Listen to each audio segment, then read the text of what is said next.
May gabi sa tanan na anasab kita sa tong programa about sa Biblia. Gitawag siya ingon nga atong title karon, discipleship. What is discipleship? Number 1, brief description of discipleship. Letter A, discipleship is a process by which we receive and implement the teachings and lifestyle of the Lord Jesus Christ. Mateo 28:20. Unsay kuan diri? Atong basahon sa Mateo 28:20.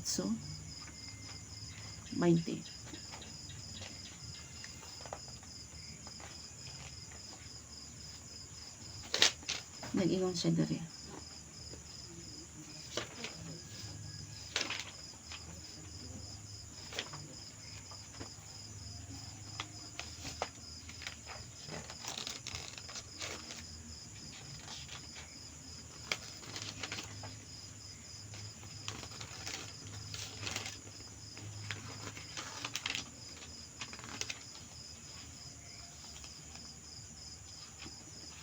Nag-ingon siya. Tudluin ninyo sila sa pagtuman sa tanan nga akong gisugo kaninyo.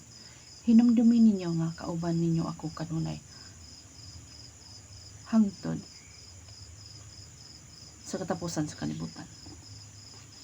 No? Unsay giingon?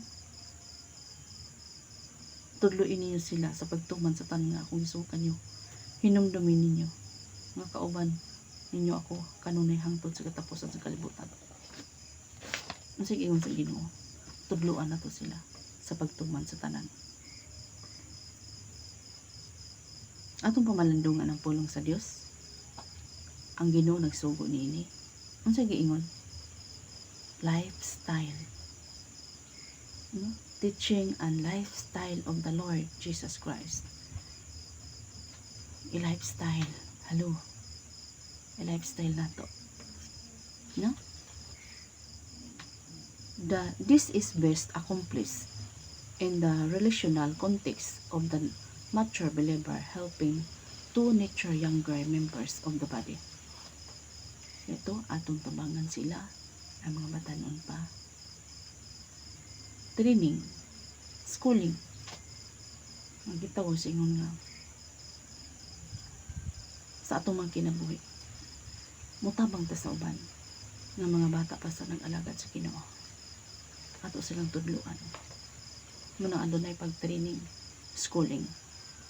Letter B, the following truth of our salvation experience must be discipleship.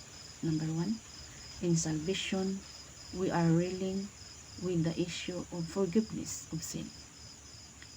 In discipleship, we are dealing with our relationship to Jesus as teaching, Master and Lord. Unsa ganito? Kinahanglan nga maka-forgive ka. Na inakasala nimo, i-forgive na. I-forgive na. Gitaw siya ingon nga forgiveness of sin. In discipleship, we are dealing with our relationship. No? Adlaw-adlaw. Adunay kita relasyon sa Ginoo. Kaya nga naman ang atong relasyon nato sa Ginoo. Kinsa man si Jesus sa atong kinabuhi. Si Jesus sa atong kinabuhi, siya ang atong teacher, master, siya atong Lord. Amen. Number 2, just as the goal of evangelism is conversion, the goal of discipleship is the continuing on the Christian maturity in the life of the converted. Hebrew 5:11. Hebrew 5:11. Atong basahon. Hebrew 5:11. Naingon sa diri. Daghan pa unta ang among isulti kaninyo mahitungod sa pagkapari ni Melkisedek og ni Jesus, apan lisod kini ipadayag kaninyo tungod kay lisod ka mong pasabton. So ang ato di ay itudlo ngadto sa mga bata pa, younger, sa mga bata pa, ang atong itudlo nila kan dili ba kanang usa ingon pa ba gatas pa atong itudlo kanila, no? Kay aron dili sila kana bang usa kuan ba aron dili may patso, no? Aron dili may patso ato silang tudluan sa angay kanila. O na dili pa nato sila tudluan sa mga magahi nga pagkaon. Arita sa Hebrew 6 verse 1, busa tungod kay dugay na kita nga nagtuo, kinahanglan biyaan na nato ang unang mga pagtulunan bahin kang Kristo o magpadayon kita sa pagtuon sa mga laglom nga mga pagtulunan. Dili na nato balik-balikon ang may tungod sa paghinulsol o pagbiya sa walay pulos nga binuhatan o ang may tungod sa pagtuo sa Dios. Sa gani atong itudlo nila kay dugay naman kita mo na ta pila na ka lesson, no? Pila na ka lesson 1, lesson 2, lesson 3, lesson 4, lesson 5, o pila na ka lesson ug hangtod yun, no? Hangtod yun ma-mature kay kanunay naman kasi ito tawag yun lifestyle, no? Lifestyle. Letter C. The word disciple means number 1, a learner, a follower, a student, one who desires to be taught. Teachability and learning are preeminent in the word disciple. Unsa kuno ang disciple? Unsa kuno ang matraining? Ang meaning ana learner nya, follower siya, na estudyante siya, nya magpatudlo siya. Teachability and learning are preeminent in the word disciple. Magpatudlo, no? Nawiling po tang matudluan ba sa pulong sa Ginoo, o andam sa ta magpatudlo, andam sa ta mapakorek ba sa pulong sa Ginoo. Kay kanang nagtudlo diha dili man na ingon nga kuan, kundi ang gitudlo na ang pulong man sa Ginoo. Amen. Number 2, the teaching must be based upon letter E, the knowledge of the person of Christ. The knowledge of the person of Christ. Tigaan ta sa Ginoo. Wisdom, no? Kaalam, kaibalo.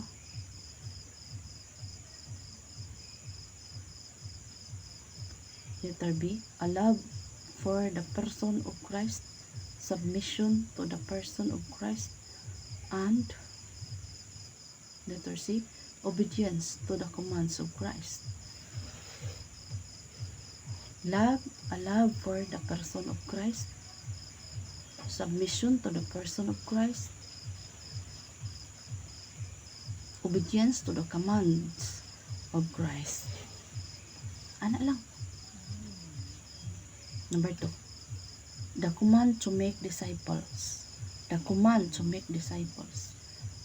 So atong basahon sa Mateo gihapon. Mateo 28. Mateo 28. 18.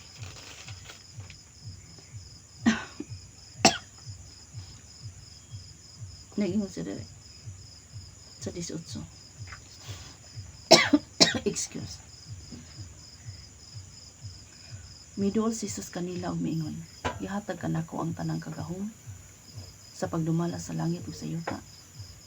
Busa tudloy ninyo ang mga tao sa tanan nga dapit ug himuan ninyo sila nga ako mga sumusunod. Bautismuhin ninyo sila sa ngalan sa Ama, sa Anak ug sa Espiritu Santo. No?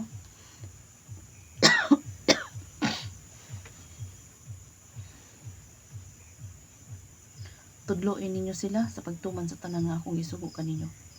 Hinumdumin ninyo nga kauban ninyo ako kanunay hangtod sa katapusan ng kalibutan. Ana no?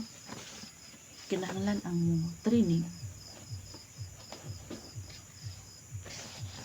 Kita gisugo ta si Ginoo aron pagtudlo nila. Aron pagtudlo sa ilaha. Kaya og dili sila mo submit, tulubago na ginan nila sa Ginoo. No? Binitaray ang kaluwasan. Binitaray. Nga gitawag sa Ginoo diri ba? Kinahanglan na atong kaugalingon matudluan ug anlam sa pagpatudlo. No? Kay ka may tan-awon sa tao. Nag-iingon diri. Jesus' strategy in fulfilling His purpose on earth was. Unsa gani? Unsay kapuslanan nimo ning kalibutan na? Unsa may pulos nimo? Giluwas ta si Ginoo. Ug kinahanglan nga mo sanong sad ta sa sugo sa Ginoo. Unsa may sugo sa Ginoo? Niin siya number 1. Teaching and training people that they might be His disciples. Number 2. Christ's earthly life was invested in a few people that they might be His disciples and that they might do the works of Christ. Number 3. Jesus Christ is calling people to be His disciples. Number 3. Si Jesus ng calling, itawag ka sa Ginoo aron mahimo kang disciple niya. Si Jesus baya walay bisyo. Karon ikaw nagtanaw ka na, nakadungog ka sa pulong sa Ginoo. Unsa may mga bisyo nimo? Asa di ka nagsunod? Duha ra baya? Langit, impierno. Asa ka mosunod? Sa kang Jesus Christ o ka sa diablo? Magpili ra ka, higala. Asa ka ni sunod? Si Jesus Christ, wala ba'y bisyo? Number 3. Requirement of discipleship. Letter A personal choice to sacrificially follow Him. Ang sige ingon, isakripisyo ang tanan nimo sa imong kinabuhi para sa Ginoo. Aron dili matamay ang Dios. Lucas. Ito sa Lucas. Sige no sa Lucas. Lucas 9:23. Lucas 9:23. Ingon siya. Unya mingon si Jesus sa tanan. Kung may tao nga buot mo sunod kanako, dili niya palabihon ang iyang kaugalingon. Kung dili mosunod siya kanako adlaw-adlaw, bisan pa kun kamatayon ang iyang padulngan. Hallelujah. Ana no? Unsa ka kakomitado da sa Ginoo? Kung adto na may mga paglapas sa unang panahon, mangayo kita pasaylon ini sa Ginoo. Balik ko na ko pagbasa. Lucas 9:23. Unya mingon si Jesus sa tanan. Kung may tao nga buot mosunod kanako, dili niya palabihon ang iyang kaugalingon, kun dili mosunod siya kanako adlaw-adlaw, bisan pa kun kamatayon ang iyang dangatan. Hallelujah. Manay gingon siya, patay kun patay.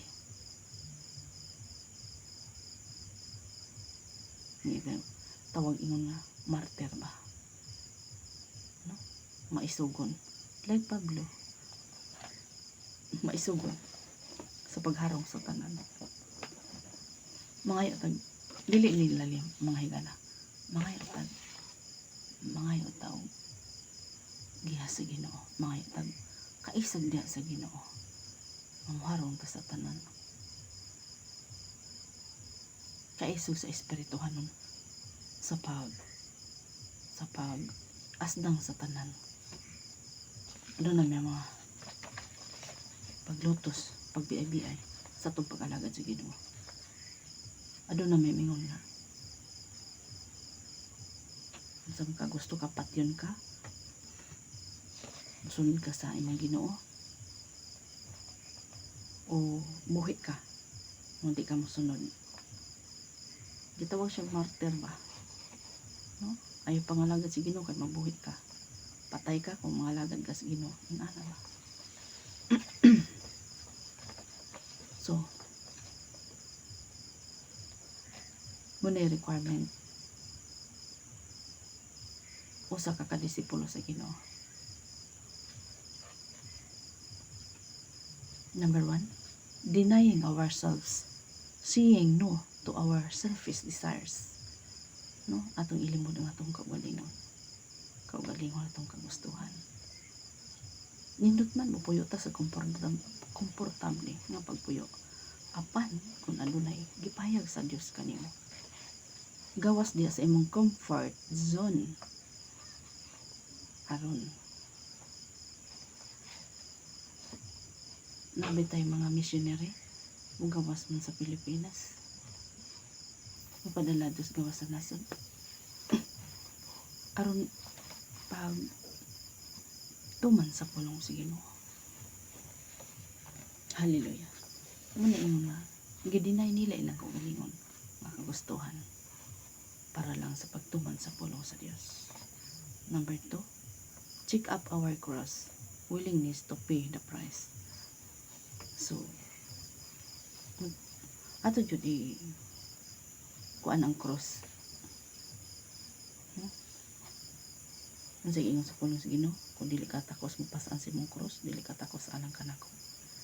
So ato yung pasaan na atong cross mga hibala. Willingness to pay the price. No? Salamat sa Ginoo. Number 3, the choice to follow Jesus determines our destiny only because a part of our commitment to Him and His word do we have the right to be called discipleship of Jesus Christ. No? Ato yung piliun. Choice to follow Jesus. No? Sa atong destinasyon, sa atong kinabuhi ng kalibutan na. His word, do we have the right to be called disciples of Jesus Christ. Letter B, a loyalty and love far above any attachments. No? A loyalty and love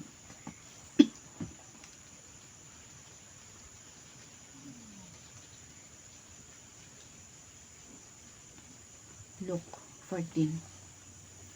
Luke 14.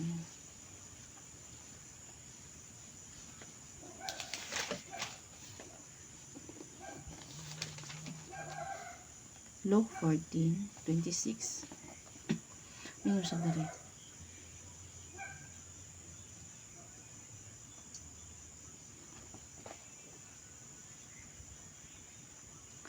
Kung may tao nga gustong mosunod ka nako, apan mas gimahal niya ang iyang mga ginikanan, asawa, mga anak, mga igsoon o ang iyang kaugalingon, kay kanako dili siya mahimong akong sumusunod. Sige ngon. Kung may tao nga gustong mosunod kanako, apan mas gimahal niya ang iyang mga ginikanan, asawa, mga anak, mga igsoon o ang iyang kaugalingon, kay kanako dili siya mahimong akong sumusunod. Nakarelate kay kuan ni mga higala. No? Kaysa panahon nga doon na ipahayag sa Dios. Bisan pa sa pag-eskwela sa akong anak, akong isakripisyo. Aron lang nako matuman ang pulong sa Ginoo. Aron lang matuman ako. Gisugo sa Ginoo kanako. Hallelujah.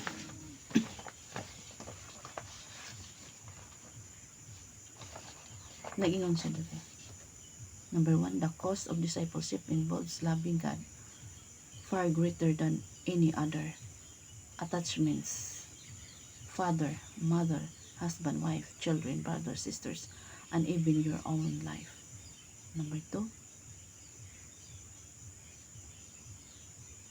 number 1, the cost daw kuno sa discipleship involves loving God. So ato jud palabihon ang Ginoo. No, kaysa atong amahan, inahan, bana, no? Or asawa, mga bata, brothers, sisters, even your own life. Ato jud palabihon ang Ginoo. Number 2, Jesus wants our love for Him to be so pure, so intense, so dedicated that normal family love will look small and weak when compared to love for Him and His kingdom. No? Arita. Number 3. Number 4, how do we make disciples? Letter A, balik ko na ko. How do we make disciples? Letter A, we must be first disciples of Christ. Letter B, we teach by examples and by the principles of the word. Letter C, we release the discipleship. We release the disciples to apply what they have learned. Letter D, we follow up our disciples by encouraging and correcting them. Unsa ka to? Encouraging and correcting them. No? I-encourage na to. Ayun. Kinalang connect yun nila. Dili na to sila pabayaan. Gawas lang kung manginabuhi sila sa laing mga nasod. Gawas kung magkinabuhi sila dito sa laing lugar. Ano? Bisa naa pa sila. Matimanon na to sila. Number 5, proof that we are Christ's disciples. Letter E, abiding in God's word. Letter B, loving one another. Letter C, we bear much fruit. Daghandang bungang malungtaron. Number 6, conclusion. Letter A, being a disciple of Jesus means He has absolute right to rule our lives. Letter B, it also means recognition that everything we have belongs to Christ. Letter C, Jesus must be Lord of all. Application. Number 7, application. In acknowledgement of the leadership of Jesus, I choose to give Him the central place in my life, recognizing that I am not my own, but I have been bought with the price of His blood. Letter B, pray a prayer committing yourselves if once again to being a disciple that Jesus desires. Letter C, memorize. Okay. So, gitawag sa ingon nga sa atong mga kinabuhi. Ato jud kanabuhi ako yung sa Dios kanunay. Kana lang po mga higala na igsoon. God bless.